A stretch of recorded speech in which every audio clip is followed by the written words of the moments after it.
Hey friends, this is the eNews for the week of February 26th, and I hope that you are well. We had a wonderful worship this past Sunday, yet again, celebrated the baptism on behalf of Walter Weinheimer, son of Drew and Ashley and grandson of Bob and Sandy Weinheimer. What a gift to be able to share the grace of God and to have the sign of God's grace put upon these little ones.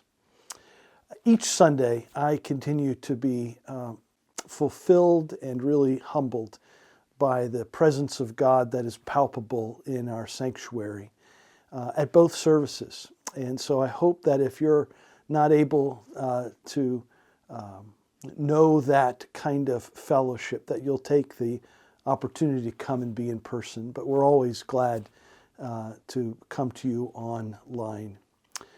We will celebrate communion this coming Sunday, March 2nd, at both services. We'll also have another baptism for the son of Rachel and Adam Pauchik at the 11:10 service. So we'll look forward to that.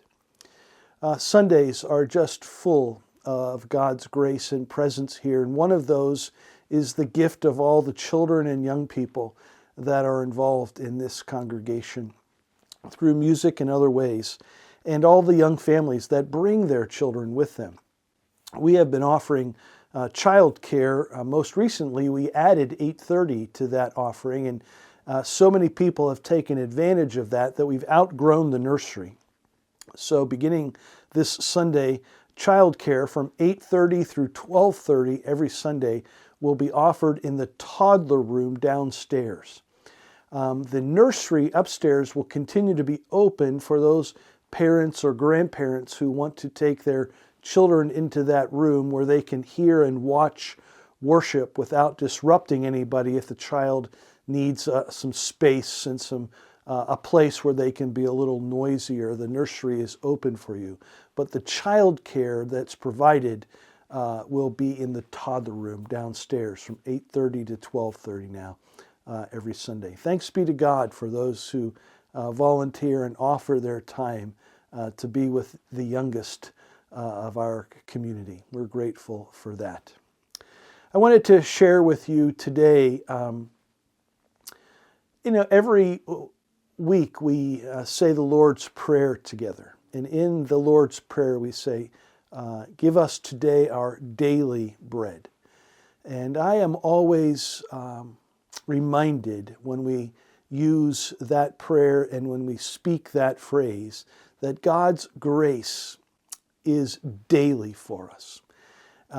It immediately draws me back to the story in Exodus where the Israelites were complaining because they were hungry out in the desert and saying to Moses, why don't we go back? At least we weren't starving when we were slaves. And God says to Moses, I hear their cries and tell them I will provide. And when they get up in the morning, there will be manna, sort of a bread-like food that will be provided for them each morning, one day at a time. They are to gather only 1 day's worth.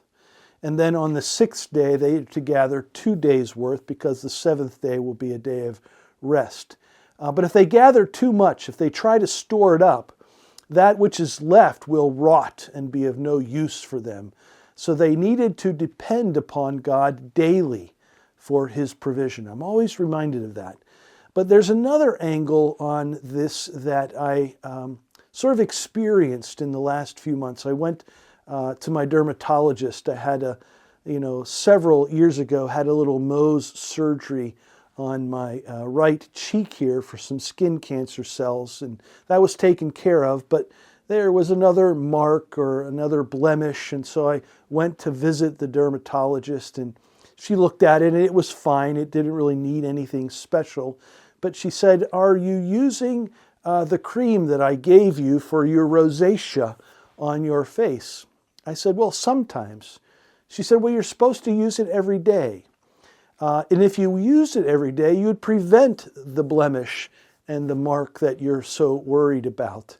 And I thought to myself, wow, how often do I wait too long or too late before I do something that would prevent a problem in my life, let alone the whole skin thing.